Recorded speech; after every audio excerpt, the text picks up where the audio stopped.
अपने अपने हाथों के बीच अपनी अपनी बाइबल को उठाएं और एक बार इस पवित्र बाइबल को दिल से लगाएं और इसे छूमें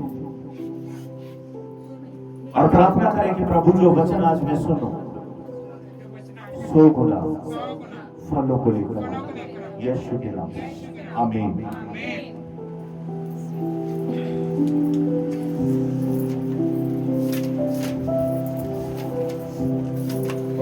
मेरे साथ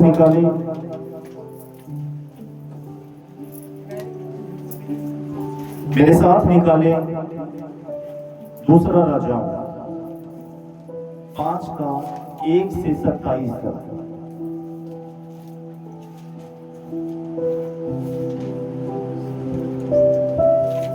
हालेलुया।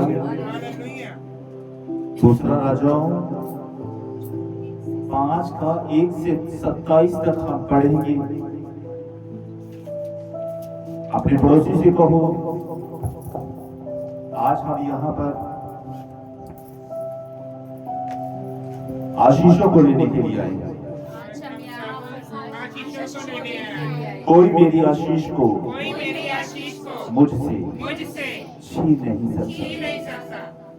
आज मैं अपने आप के लिए, अपने परिवार के लिए, अपने घराने के लिए आशीष का कारण बनने के लिए और बड़ी सामर्थ्य पाने के लिए खुदा के भवन के बीच आया हूं। मेरे साथ निकाले इस वचन को जो आपको बताया गया है। दूसरा राजाओं 5 1 से 27 तक। अराम के राजा का नामान नामक सेनापति अपने स्वामी की दृष्टि में बड़ा और प्रतिष्ठित पुरुष था।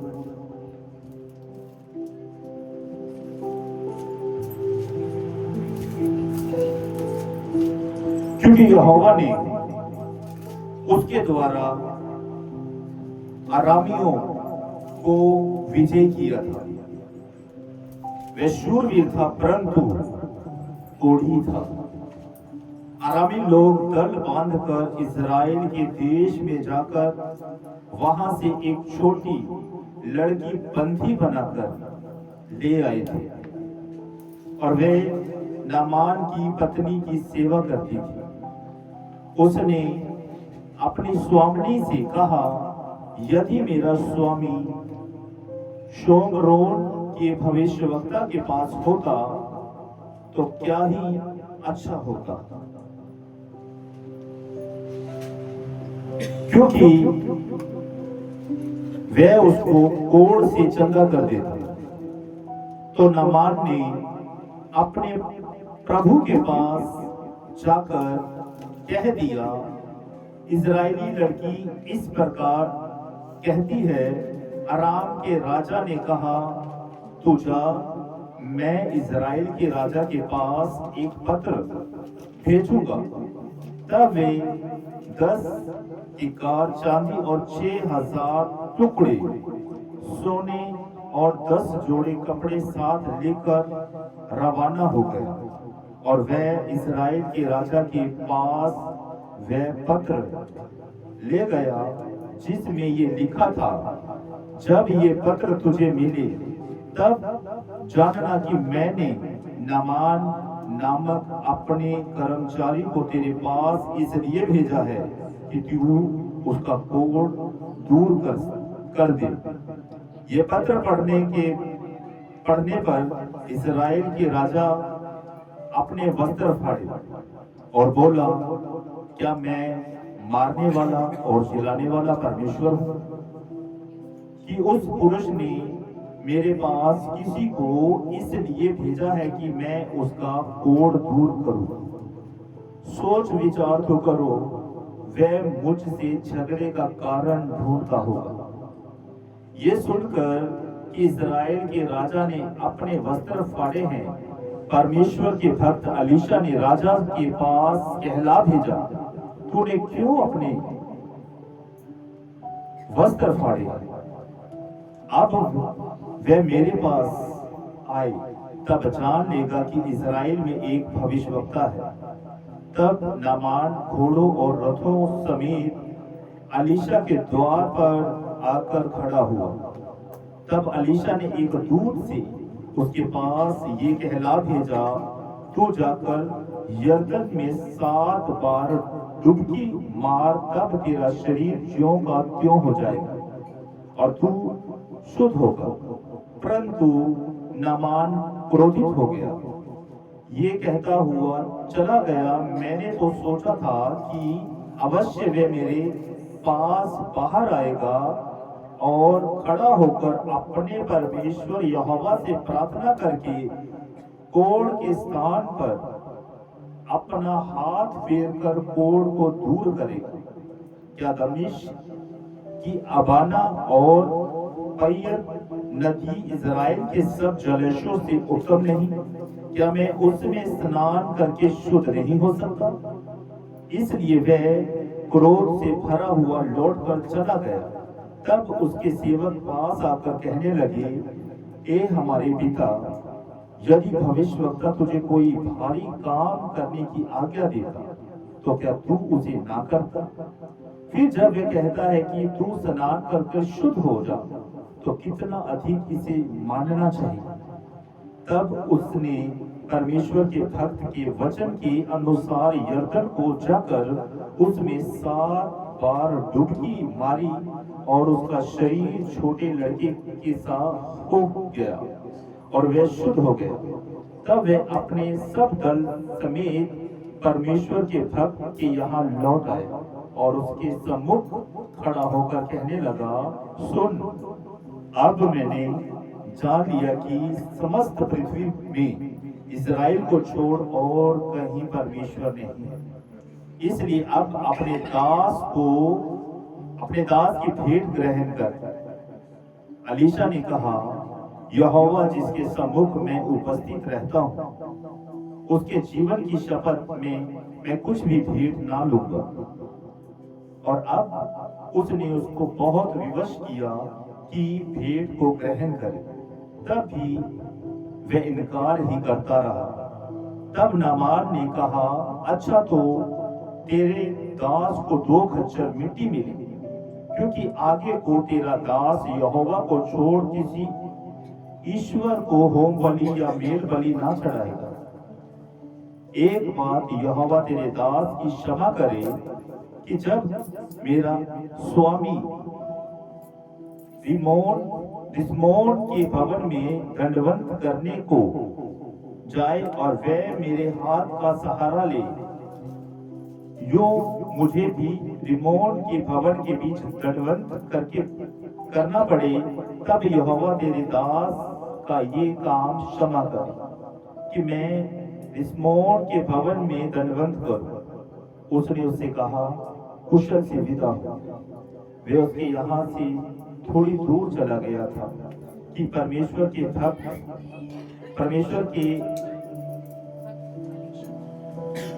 के सेवक गेहजी ये सोचने लगा, मेरे स्वामी ने जो अरामी नामान को ऐसे ही छोड़ दिया है कि जब वह ले आया तो उसको उसने ना लिया, परंतु यहोवा के जीवन की शपथ मैं उसके पीछे दौड़कर उससे कुछ न कुछ लूंगा। तब गेहजी नामान के पीछे दौड़ा। नामान किसी को अपने पीछे दौड़ता हुआ देखकर उससे मिलने को रथ से उतर पड़ा और पूछा, सब कुशल क्षेम से तो है? उसने कहा, हाँ, सब कुशल से है, परंतु मेरे स्वामी ने मुझे ये कहने को भेजा है कि प्रेम के पहाड़ी देश में से भविष्यवक्ताओं के चेलों में से 2 जवान मेरे यहाँ अभी आए हैं, इसलिए उनके लिए 1 इक्कार चांदी और 2 जोड़े वस्त्र दे। नामान ने कहा, खुशी से 2 इक्कार ले ले। तब उसने उससे बहुत विनती करके 2 इक्कार चांदी अलग थैलियों में बांधकर 2 जोड़े वस्त्र समेत अपने 2 सेवकों पर लाद दिया और वे उन्हें उसके आगे आगे ले चले। जब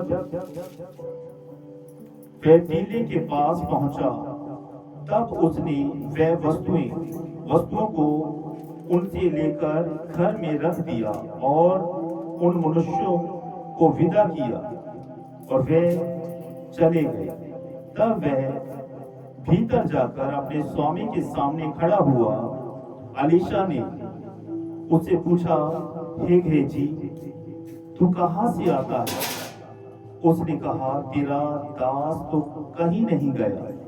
उसने उससे कहा, जब वह पुरुष इधर मुंह फेर कर तुझसे मिलने को अपने रथ पर से उतरा, तब से वह पूरा हाल मुझे मालूम था। क्या ये समय चांदी या वस्त्र या जैतून या दास दासी लेने का है? इस कारण से नामान का कोढ़ तुझे और तेरे वंश को सदा लगा रहेगा। तब वह हिमसा श्वेत कोढ़ी होकर उसके सामने से चला गया। हालेलुया।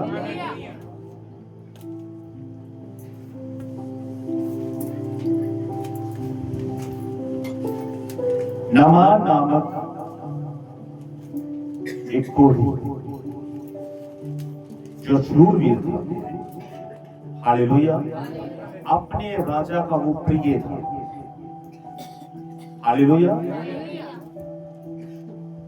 इजराइल से भी एक छोटी लड़की को, छोटी किसे कहा जाएगा? जिसकी उम्र 10 से 12 साल की, वो अपने घर पर ले आया और वो छोटी लड़की नामान की पत्नी की सेवा किया करती। एक दिन उसने अपनी स्वामिनी से कहा, अगर मेरा स्वामी किसी भविष्यवक्ता के यहां पर होता तो ये हील हो जाता। हालेलुया। अगर ये इजराइल के किसी भविष्यवक्ता के पास होता तो ये क्या हो जाता? हील हो जाता। नामान की पत्नी ने ये सब बातें नामान से कही कि जिस छोटी बच्ची को तुम बंदी बनाकर आराम के बीच लेकर आए हो, उस लड़की ने मुझसे कहा कि अगर तू शुद्ध होना चाहता है तो इजराइल में एक भविष्यवक्ता है, वो तेरे कोढ़ को दूर कर सकता है। आराम के राजा ने एक चिट्ठी लिखकर नामान को दी। ये चिट्ठी इजराइल के राजा के लिए थी कि मैं अपने एक सेवक को तेरे पास भेजता हूं, तू उसके कोढ़ को क्या कर दे? शुद्ध कर दे। इजराइल का राजा ये सब बातें पढ़ने के बाद दुखी हुआ और अपने वस्त्र फाड़ लिए और अपने कर्मचारियों से कहने लगा, क्या मैं मारने वाला या जिलाने वाला परमेश्वर हूं? क्या आराम का राजा मुझसे युद्ध करने के लिए कोई बात नहीं खोज रहा? ये बात जब अलीशा भविष्यवक्ता तक पहुंची, हालेलुया, अलीशा ने इजराइल के राजा से कहा, तुमने अपने वस्त्र क्यों फाड़े? अब जो व्यक्ति तेरे पास आ रहा है वो अब तेरे पास नहीं बल्कि वो मेरे पास आए। हालेलुया। कहां पर आए? मेरे पास आए। नामान अपने कर्मचारियों, अपने रथों के साथ जाकर अलीशा के घर के बाहर खड़ा हो गया। हालेलुया। अलीशा ने अपने एक सेवक से ये मैसेज देकर नामान तक पहुंचाया कि जो व्यक्ति मेरे घर के बाहर खड़ा हुआ है उससे कह दे कि तू जाकर यरदन नदी के बीच 7 डुबकियां मार दे तो तेरा शरीर ज्यों का त्यों हो जाएगा। हालेलुया। नामान ये बातें सुनकर बड़ा क्रोधित हुआ कि मैं इतनी दूर से आया हूं ये सुनकर कि इजराइल के बीच कोई भविष्यवक्ता है। क्या मेरे देश के बीच इजराइल से अच्छी नदियां नहीं है? क्या मैं उनके बीच डुबकी लगाकर शुद्ध नहीं हो सकता था? क्रोध से भर गया नामान। उन अनॉइंटिंग वर्ड्स, उन शब्दों को उसने रिसीव नहीं किया। हालेलुया। अपने घमंड के बीच भर कर वो वहां से क्या हुआ, चल पड़ा। कुछ दूरी पर चलने के बाद नामान के जो सेना थी, उनमें से एक ने कहा, ए हमारे पिता, अगर परमेश्वर का भक्त तुझे कोई भारी काम करने को कहता तो क्या तू ना करता? हालेलुया। तो कितना अधिक इन बात को मानना है कि तू यरदन में जा और 7 डुबकियां लगा और शुद्ध हो जा। नामान ने अपने लोगों की बात को माना। हालेलुया। यरदन नदी में गए, अब डुबकियां लगाना शुरू कर दी। 7वीं डुबकी लगाई और उसका शरीर, बाइबल कहती है, एक छोटे बच्चे के समान कोमल हो गया। हालेलुया। सॉफ्ट हो गया। नामान का नजरिया बदल गया और जाकर फिर से परमेश्वर के भक्त अलीशा के द्वार पर खड़ा हो गया। खुश हो गया वो। अब खुशी से परमेश्वर के भक्त को इनाम देना चाहता था। हालेलुया। बहुत सारी सोना चांदी वस्त्र नामान अपने साथ लेकर आया था कि अगर मैं शुद्ध होकर लौटूं तो मैं ये धन उस व्यक्ति को दे दूंगा जो मुझे रोग से छुटकारा दिला। नामान ने अलीशा से कहा कि अपने दास की इस भेंट को स्वीकार कर। अलीशा ने बिल्कुल साफ मना कर दिया कि मुझे तेरा एक भी पैसा नहीं चाहिए। हालेलुया। क्या नहीं चाहिए? एक भी पैसा मुझे तेरा नहीं चाहिए। उसने कहा, तो तेरे दास को तेरे इज़राइल शहर की 2 खच्चर मिट्टी मिल जाए। अब से तेरा दास यहोवा को छोड़ किसी और को मेल बलि या अन्य बलि नहीं चढ़ाएगा। और एक बार उसने फिर से अलीशा से एक बात कही कि जो मेरा स्वामी है, जो मेरा राजा है, वो किसी दूसरे ईश्वर को मानता है। वो किसी दूसरे ईश्वर को मानता है। मुझे उसके हाथ को पकड़कर उसको सहारा देने के लिए उस मंदिर में जाना पड़ता है। लाजमी है, अगर वो झुकेगा तो मुझे भी उसको सहारा देते हुए झुकना पड़ेगा। तेरा यहोवा परमेश्वर तेरे दास की इस बात को क्षमा कर। अलीशा ने कहा, कुशल से चला जा। वो चल अलीशा का एक सेवक था जिसका नाम क्या था? गहेजी था। वो ये सब बातें नोट कर रहा था और अपने मन में इस बात को सोच रहा था, अपने स्वामी के विषय में उसके मन में क्या चल रहा था कि मेरा ये स्वामी जब इतना धन इसके पास आया, क्यों इस व्यक्ति को सूखा छोड़ दिया? जब वो खुशी से धन दे रहा था तो क्यों मेरे स्वामी ने उसे मना कर दिया? लेकिन मैं उसके पीछे जाऊंगा और उससे कुछ ना कुछ प्राप्त कर लूंगा। अब गहेजी नामान के रथों के पीछे दौड़ रहा है। नामान ने पीछे मुड़कर देखा कि कोई व्यक्ति हमारा पीछा कर रहा है। नामान ने रथ को रोका और गहेजी से कहा, सब कुशल से है? उसने कहा, सब कुशल से है। मेरे स्वामी ने मुझे तेरे पास भेजा है क्योंकि प्रेम से भविष्यवक्ताओं के 2 दास अभी मेरे स्वामी के पास आए हैं। उनके लिए मुझे कुछ धन दे। उसने कहा कुशल से ले जा, चांदी भी दे दी, खुश होकर ले जा, वस्त्र भी दे दी। उसने कहा ले जा, क्योंकि जो उस बीमारी से छूट गया था उसकी खुशी का कोई ठिकाना नहीं।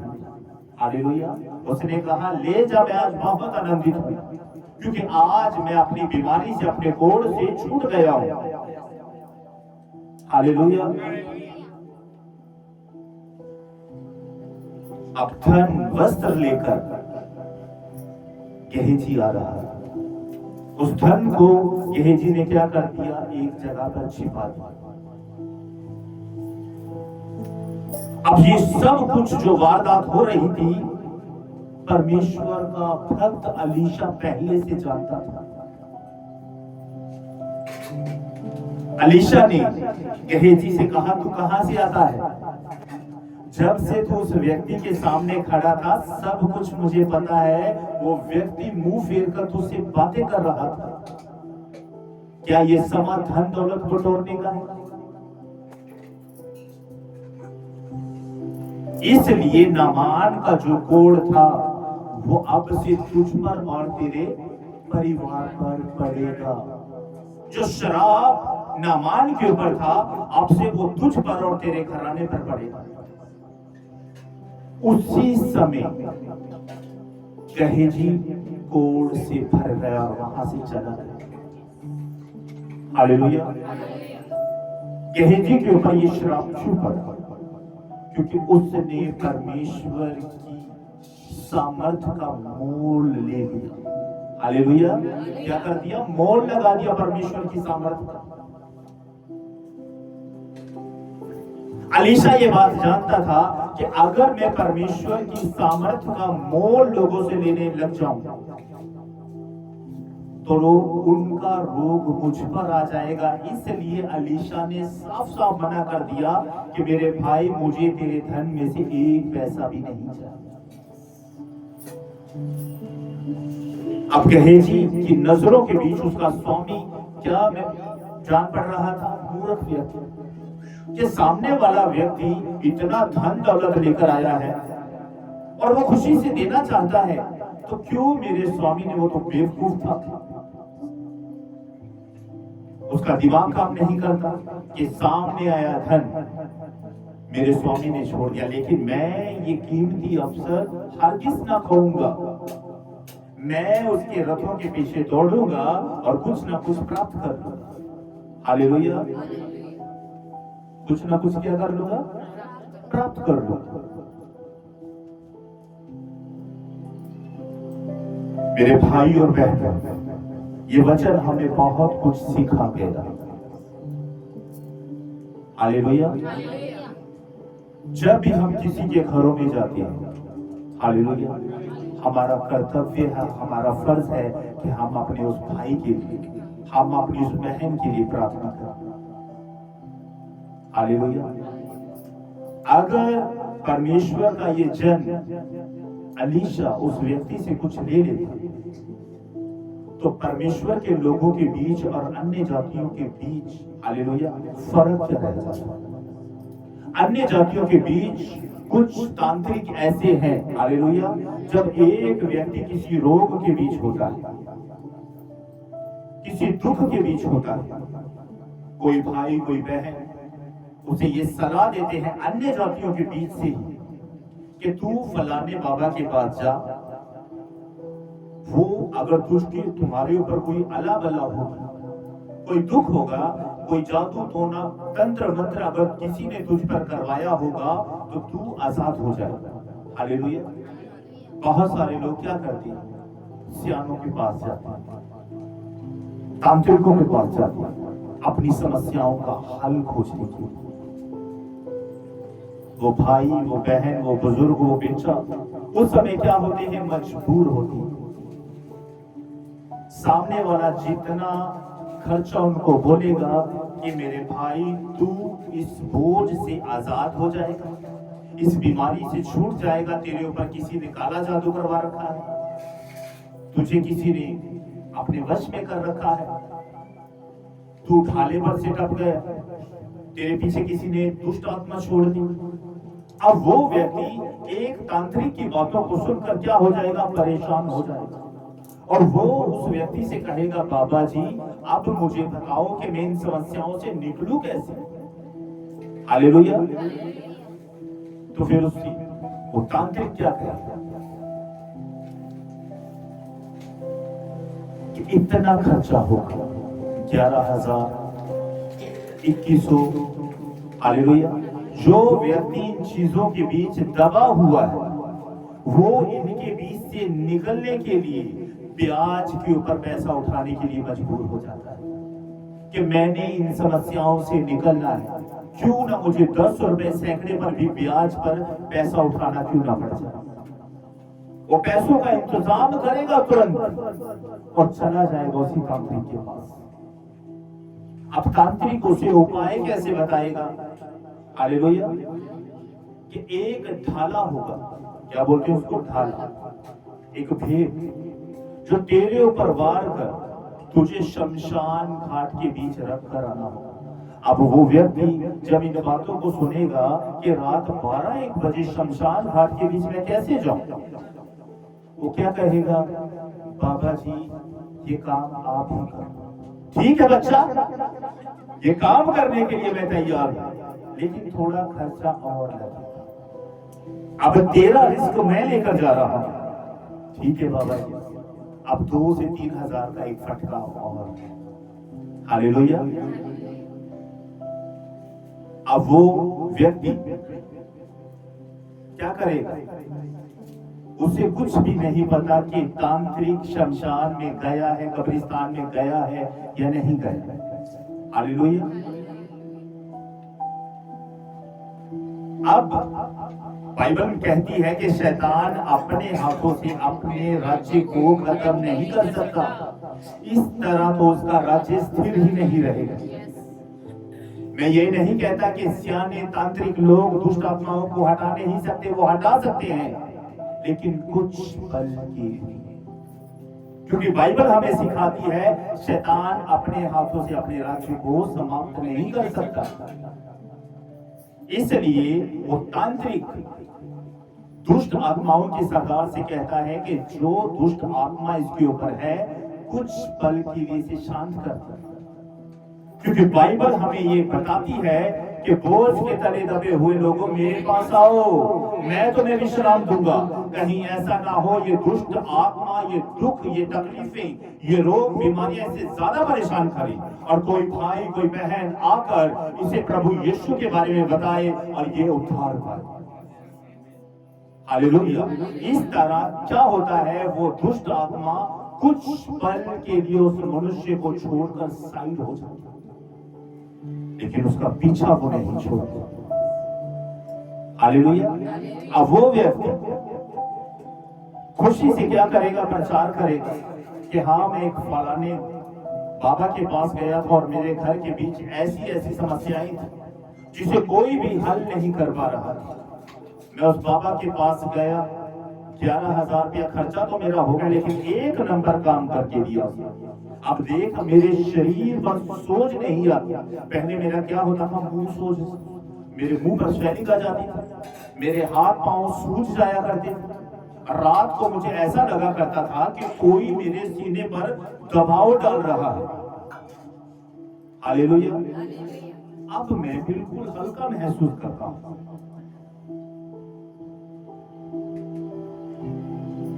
हालेलुया। एक गवाही आप लोगों के साथ शेयर करना चाहता हूं। जब मेरे पापा एक दुष्ट आत्मा से जकड़े गए, उस समय ये बात मैं आपके साथ 2005 की कर रहा हूं। उस समय मैं प्रभु यीशु को नहीं जानता था।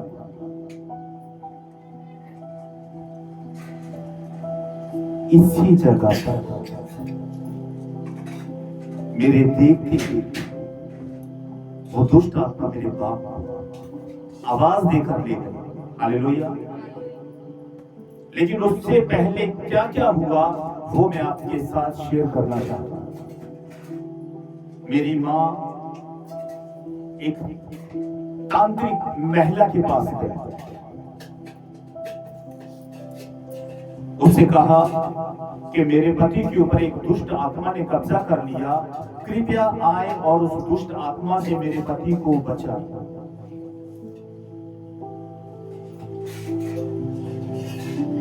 वो महिला अपने लड़के के साथ मेरे घर पर आई। उस समय में प्रभु यीशु के बारे में नहीं जानता था। हालेलुया। ऐसा एक ठेला, कभी इस कमरे में, कभी इस कमरे में, कभी छत पर ऐसे गेड़ा दिया। मेरी मां से कहा चीज बड़ी जबरदस्त। अब हमने इसको अपने वश में कर लिया, निकाल 1100 रुपया, खुशी से 1100 रुपया दे दिया, जैसे उसकी बेटी का कन्यादान दिया। 1100 फिक्स प्राइस, ना 1 रुपया ज्यादा ना कम, खुशी से दे दिया। अपने ऊपर बीती हुई बातों का वर्णन मैं अपने भाई बहनों के साथ कर रहा था। कुछ पल के लिए वो दुष्ट आत्मा मेरे पिता से हट गई, लेकिन कुछ पल के बाद वही दुष्ट आत्मा मेरे बाप को, मेरी माँ के देखते हुए, मेरे भाई के देखते हुए, मेरी बहन, मेरी बुआ, मेरी मासी, मेरे ताऊ, मेरे चाचाओं के देखते हुए अपने साथ लेकर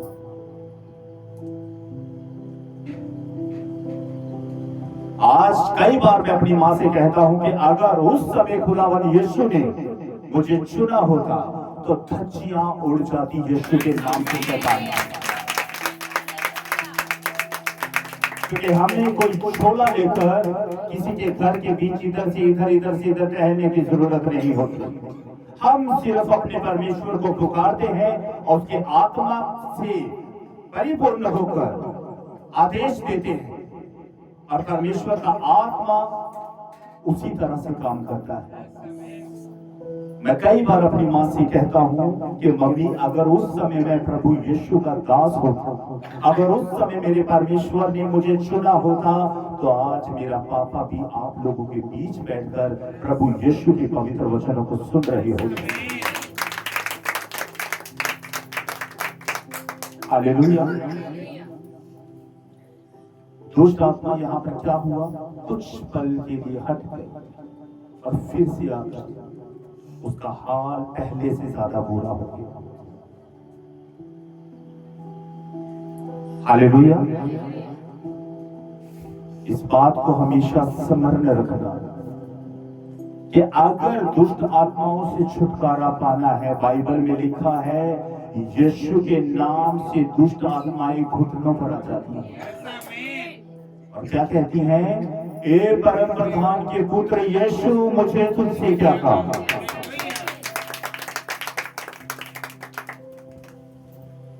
हालेलुया।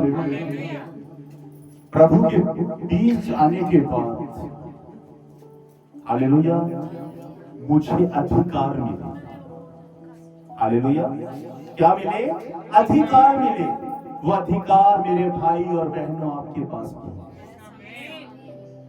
वो अधिकार क्या है कि मैं तुम्हें सांप और बिच्छू को रोकने का अधिकार देता हूं।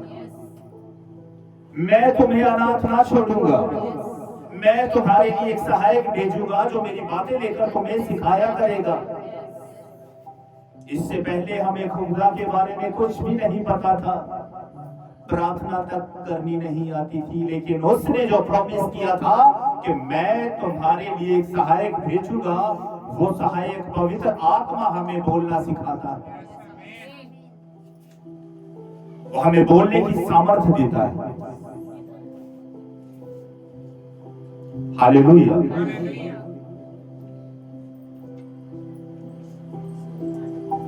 ये वचन हमें सिखाता है कि अगर कोई भाई, कोई बहन, कोई बच्चा किसी दुख के बीच हो, अगर उसके जीवन के बीच प्रभु यीशु बड़ा चमत्कार करता, अगर वो खुशी से कुछ देना चाहे, तो ये वचन सिखाता है कि मत लो। पौलुस कहता है कि जब तू अन्य जातियों के साथ संगति करे, अच्छी अच्छी बात अपने पास रख ले और बुरियों को वहां पर ही छोड़ दे। हालेलुया। एक बात मैंने अपने ससुर से सुनी।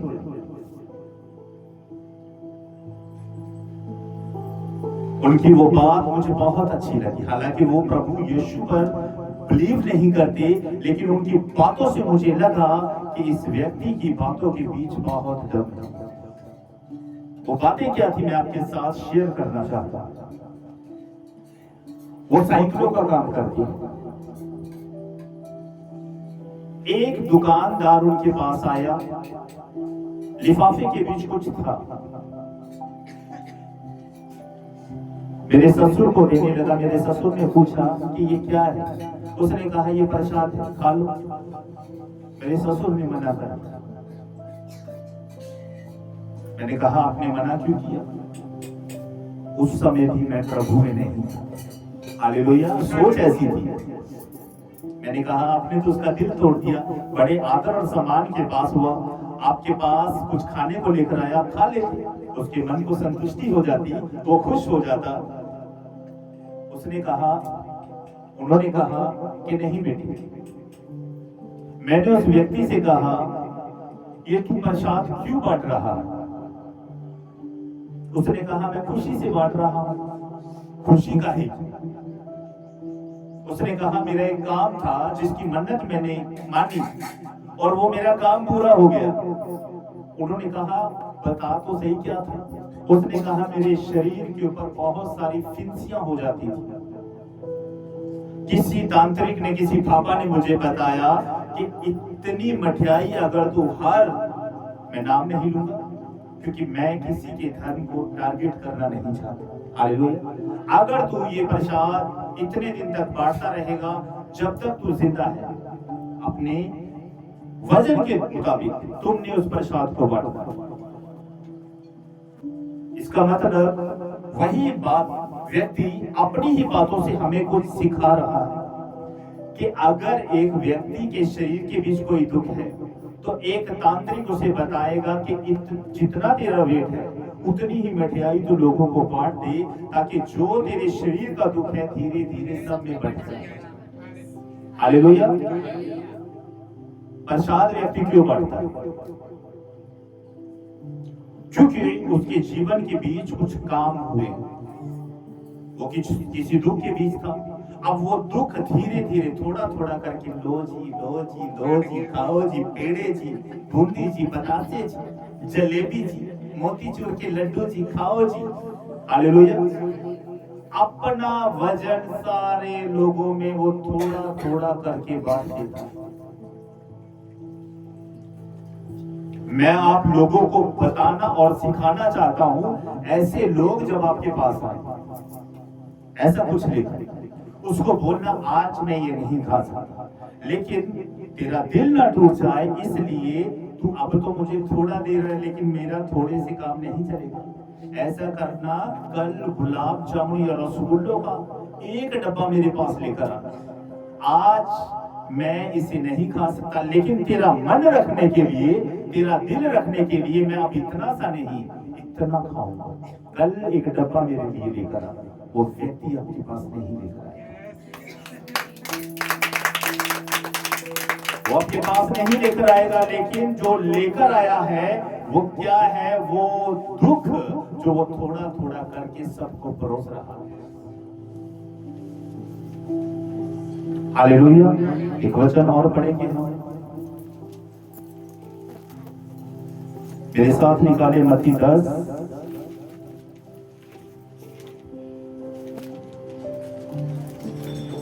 5 से 8 तक। मत्ती 10 5 से 8 तक हम पढ़ेंगे।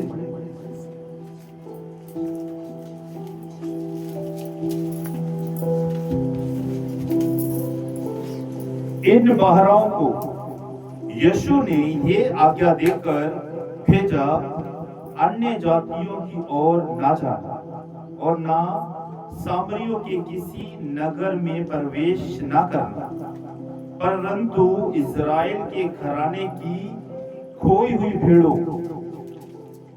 के पास जाना और चलते चलते ये प्रचार करो स्वर्ग का राज्य निकट आया है। बीमारों को चंगा करो, मरे हुओं को जिलाओ, कोढ़ियों को शुद्ध करो, दुष्ट आत्माओं को निकालो। तुमने सत्यमेत पाया है, सत्यमेत धो। अपने गुटकों में ना तो सोना और ना रुपया और ना तांबा रखना, मार्ग के लिए ना, कहां तक पढ़ना था, 8 तक पढ़ना था, सॉरी, यहां तक पढ़ेंगे,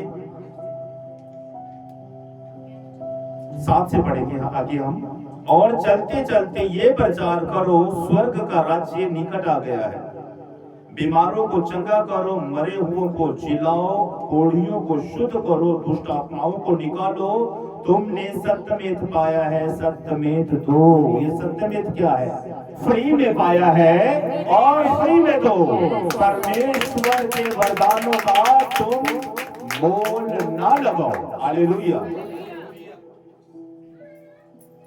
परमेश्वर के वरदानों का मोल मत लगाओ।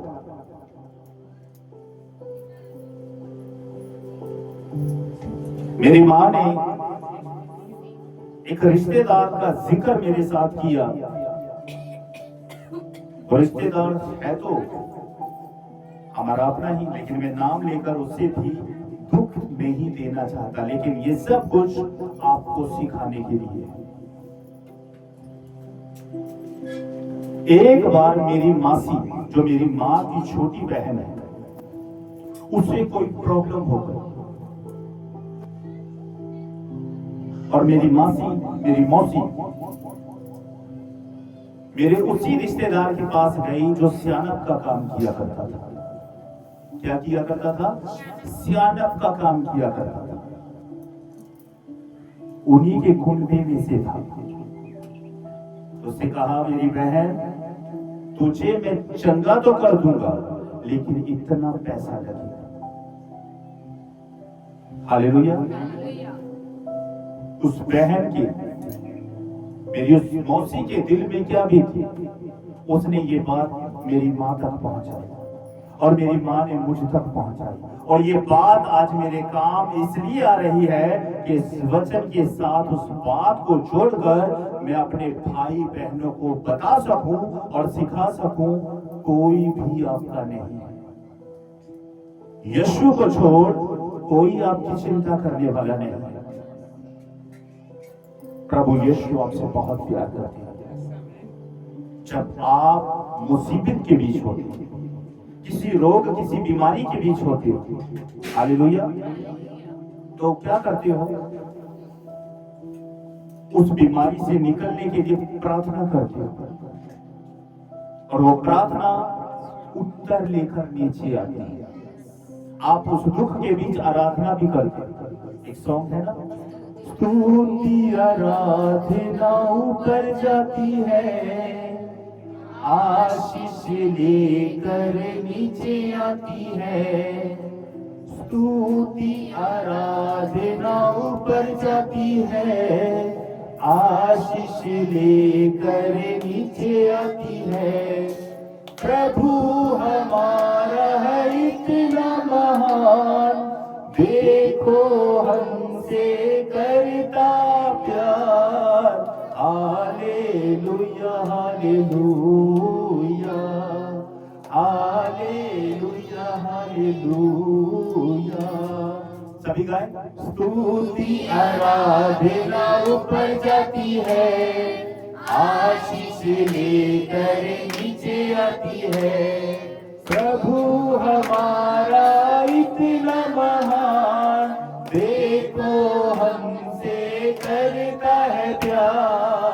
Hallelujah hallelujah hallelujah hallelujah hallelujah.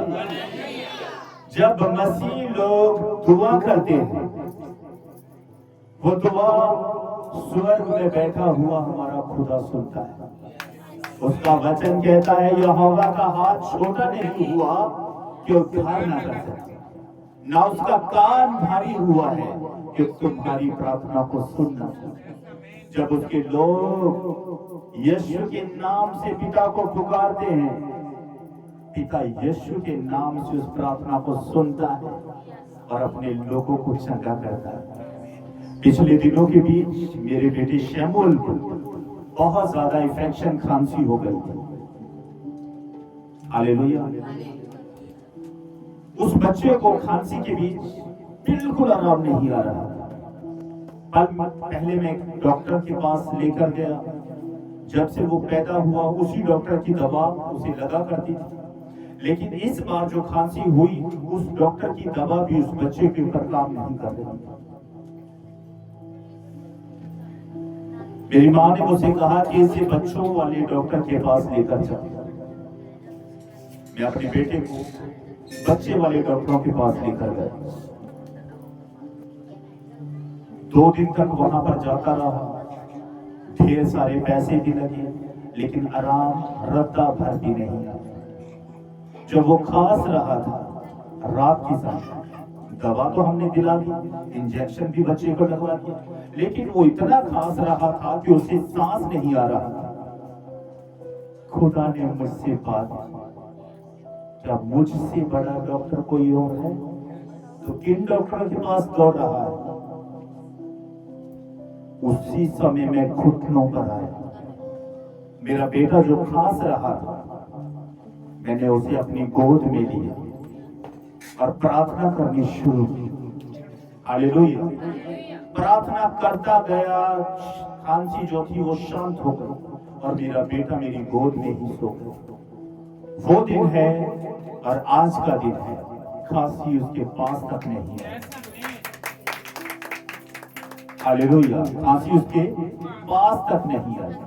कई बार हम क्या करते हैं, डॉक्टरों के डॉक्टर को छोड़कर, वैद्यों के वैद्य को छोड़कर संसारिक डॉक्टरों के पीछे दौड़ते हैं, पैसा भी देते हैं और आराम भी कुछ नहीं आता।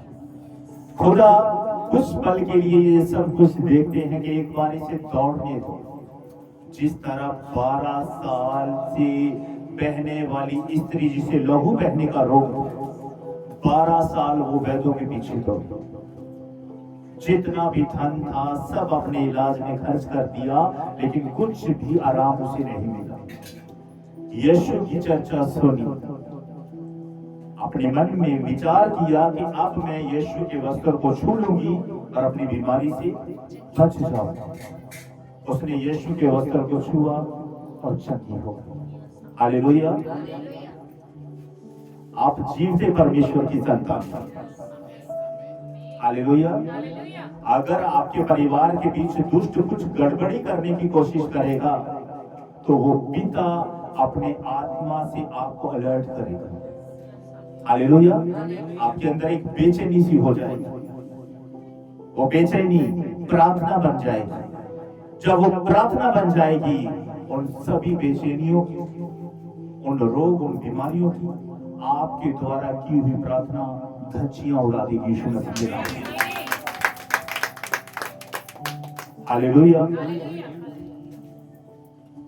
एक गवाही मैं आपके साथ शेयर करना चाहता हूं।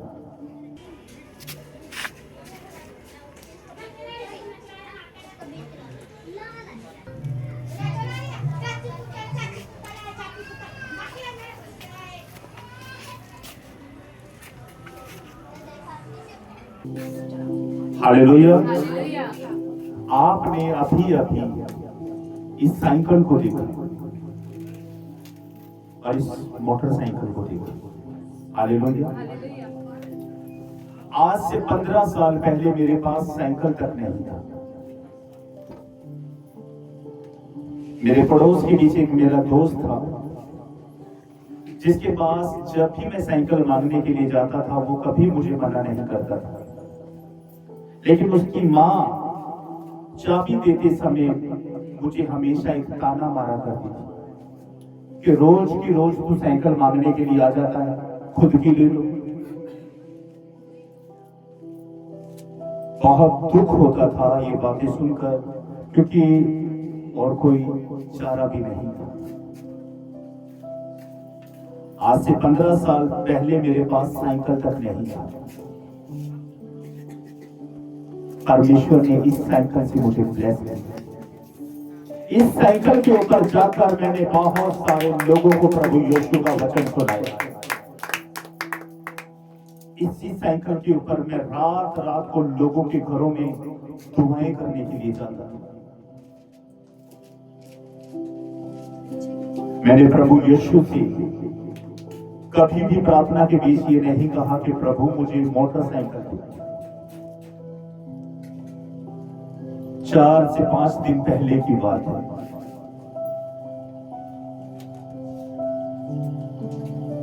कि मैं एक बहन के घर पर गया अपनी वाइफ के साथ उनकी बेटी के लिए प्रार्थना करने के लिए। जब मैं और मेरी पत्नी जा रहे थे तो परमेश्वर मेरे मन में एक बात को डाल रहे थे, मांग मैं देने पर। मैंने सोचा ये मेरे खुद के विचार हैं। जिंदगी के बीच इतने सालों के बीच कभी भी मुझे ये एहसास नहीं हुआ कि अब मुझे मोटरसाइकिल भी लेना होगा। पहली बार साइकिल पे तो पहले भी जाया करता था, लेकिन अपनी पत्नी को साथ लेकर मैं जब उस बहन के घर पर गया, वहां पर जो काम हमने करना था, उस बेटी के लिए प्रार्थना करनी थी, वो की और चलते आ रही है। प्रभु मेरे मन में डाल रहा था, खुदा का आत्मा मेरे अंदर इन बातों को डाल रहा था, अब से तूने मोटरसाइकिल के लिए प्रार्थना कर दी।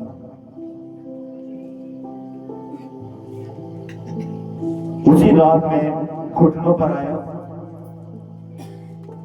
प्रार्थना की कि प्रभु अगर ये तेरी ओर से है तो परमेश्वर तू जल्द इसका रिजल्ट अपने दास को दिखाएगा।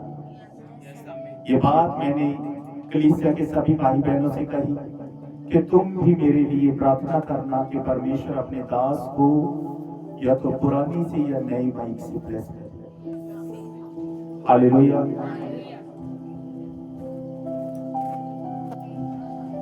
मैं और मेरा बड़ा भाई पुरानी बाइक देखने के लिए गए।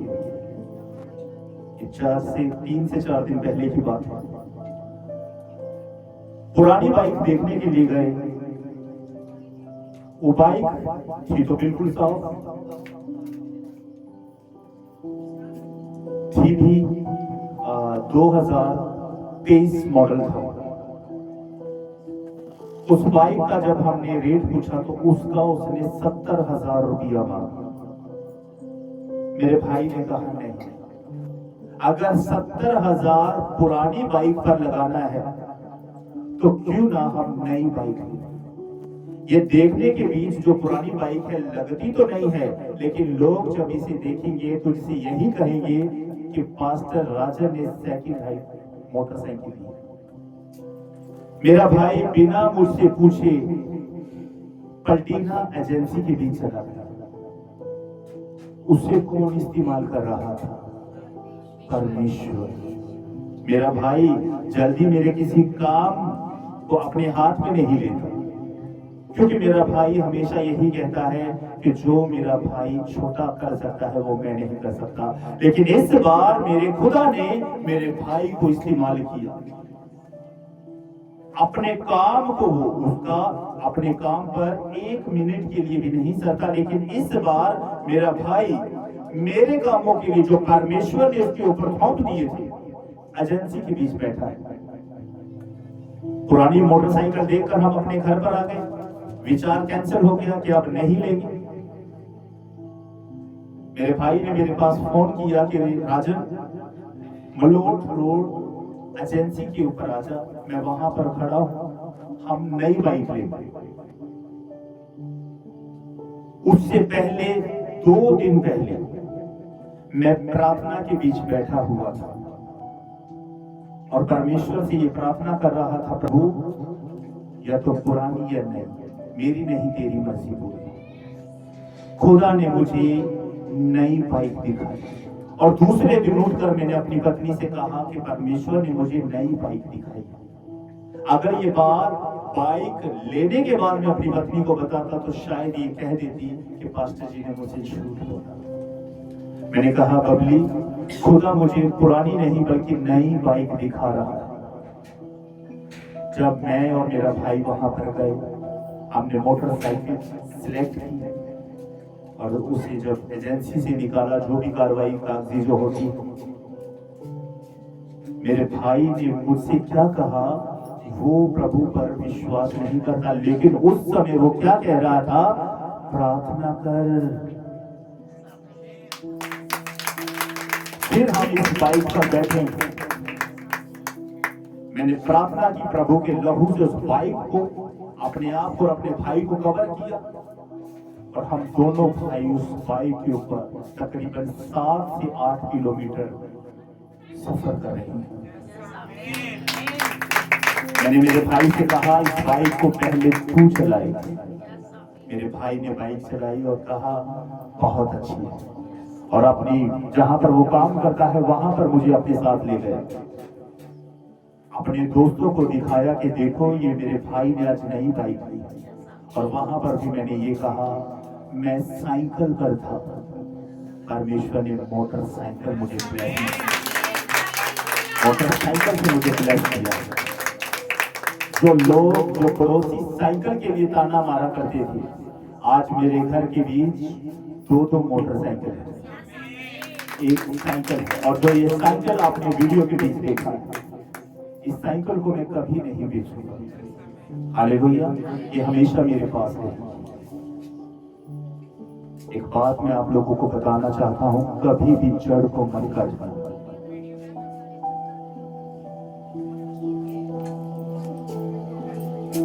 पंखा चला, हालेलुया, कभी भी जड़ को मत काटना। साइकिल था, खुश था, लोगों के घरों में जाया करता था, प्रार्थना किया करता था, कभी भी परमेश्वर से कंप्लेंट नहीं की, खुदा मुझे मोटरसाइकिल दे।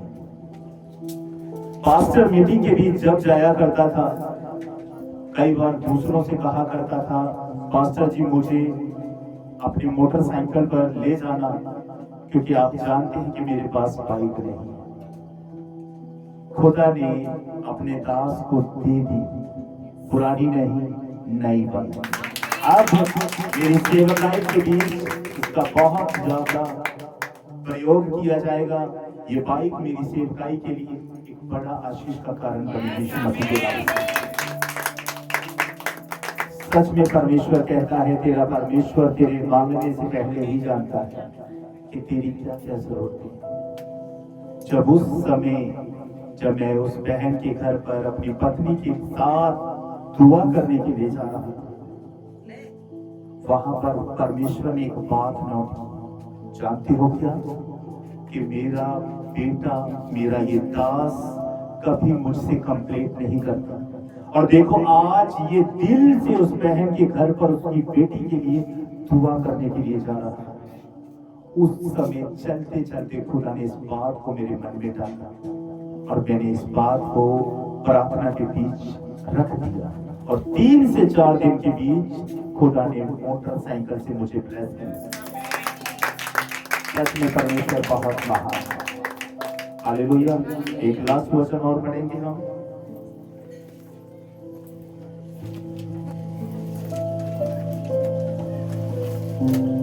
मेरे साथ निकाले प्रेरितों की काम 8:18 से 24 तक।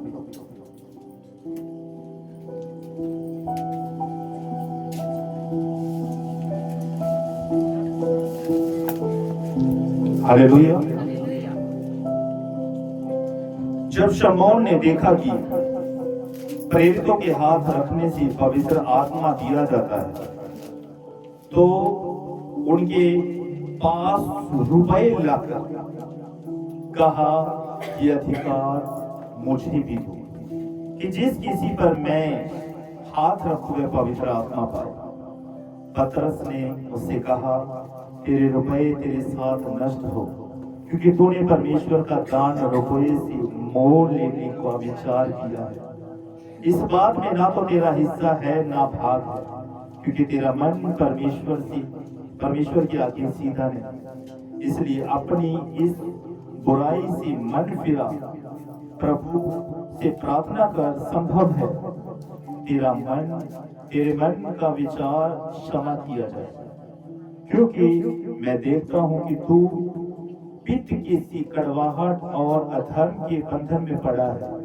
शमौन ने उत्तर दिया, तुम मेरे लिए प्रभु से प्रार्थना करो कि जो बातें तुमने कही उनमें से कोई मुझ पर ना पड़े। हालेलुया।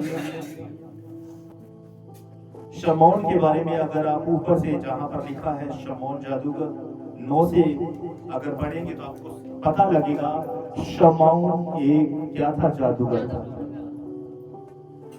जादू टोने किया करता था और लोगों को कहा करता था कि मुझ में ईश्वर का आत्मा काम करता है। हालेलुया। लेकिन जब इसने पतरस को और अन्य चेलों को प्रभु यीशु के नाम से प्रार्थना करते हुए देखा कि उनके प्रार्थना करने से, उनके हाथ रखने से लोग पवित्र आत्मा पाते हैं। शमौन पतरस के पास पैसा लेकर आया। यहाँ पर गौर करो इस वचन पर। परमेश्वर के वरदान को खरीदने के लिए वो क्या लेकर आया? पैसा लेकर आया कि ये वरदान, ये पैसे लो और मुझे भी दे दो। पतरस ने कहा, तू और तेरा धन नाश हो जाए। तू परमेश्वर की सामर्थ का मोल लगाता है। जो उसकी ताड़ना पतरस ने की, उसकी अकल भी कामयाब। और पतरस ने कहा, अपने परमेश्वर से प्रार्थना करना कि जो बातें तूने मेरे विषय में कही है उनमें से कोई बात मुझ पर ना पड़ जाए। हालेलुया। इसलिए परमेश्वर के लोगों, हर वक्त परमेश्वर के पीछे पीछे चलते जाओ। हालेलुया। आपको याद होगा कि पिछले दिनों के बीच 23 फरवरी हमने उपवास रखना शुरू किया और आपको मैंने कहा था कि इन दिनों के बीच आप अपने जीवन के बीच बड़ा काम होता हुआ देखो। मेरे जीवन में मेरे परमेश्वर ने कर दिखाया। अब आपकी बारी है, अब आपकी बारी है यीशु मसीह के नाम में। हालेलुया। अब क्या है? आपकी बारी है। एक बहन के जीवन के बीच परमेश्वर ने किया।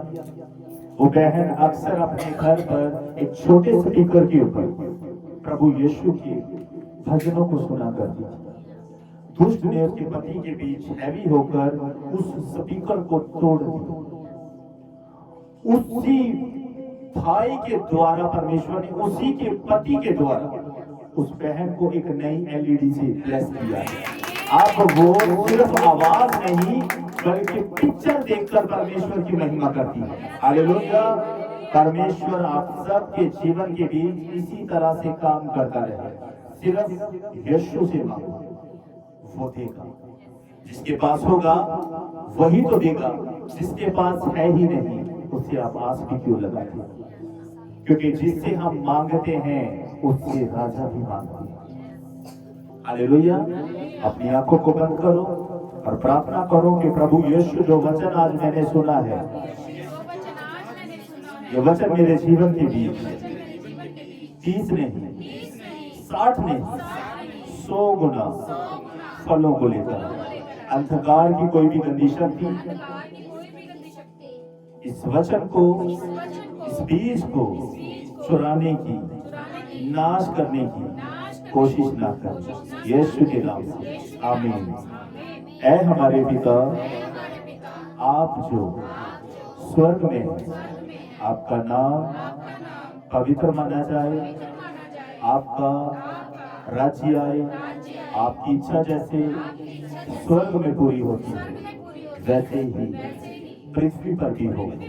हमारे दिन भर की रोटी आज हमें दी और हमारे कर हमें क्षमा करना, जैसे हमने भी अपने अपराधियों को क्षमा किया है, आप भी हमारे अपराधों को क्षमा करें। हमें परीक्षा में न डालें और बुराई से बचाएं, क्योंकि राज्य और पराक्रम और महिमा सदा आपके ही। आमीन। प्रभु यीशु का अनुग्रह, पिता का प्रेम और पवित्र आत्मा की सहभागिता तुम सबके साथ होती रहे। आमीन।